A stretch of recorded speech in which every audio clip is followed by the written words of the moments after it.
Welcome to news zone. అన్నయ్య చిరంజీవి దారి వేరే అని, నా దారి వేరే అని, కాబట్టి రాజకీయంగా మా ఇద్దరి ఆలోచనలు వేరే వేరే కాబట్టి ఆయన జనసేన పార్టీలోకి రారు. ఒకవేళ వచ్చిన పార్టీలో చేర్చుకోమన్న రీతిలో చెప్పి సంచలనం సృష్టించాడు తమ్ముడు పవన్ కళ్యాణ్.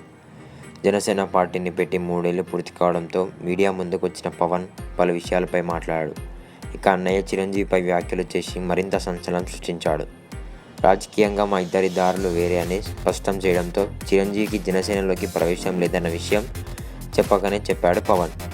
ప్రజారాజ్యం పార్టీలో పలు రకాల మనుషులకు చూశాను. అక్కడికి కొంతమంది స్వార్థంతో వచ్చారని, అందుకే మా జనసేనలోనికి అటువంటి వాళ్ళు రాకుండా జాగ్రత్త పడతానని, వచ్చే ఎన్నికల్లో 60% టికెట్లు యువతకే ఇస్తామని అంటున్నాడు పవన్.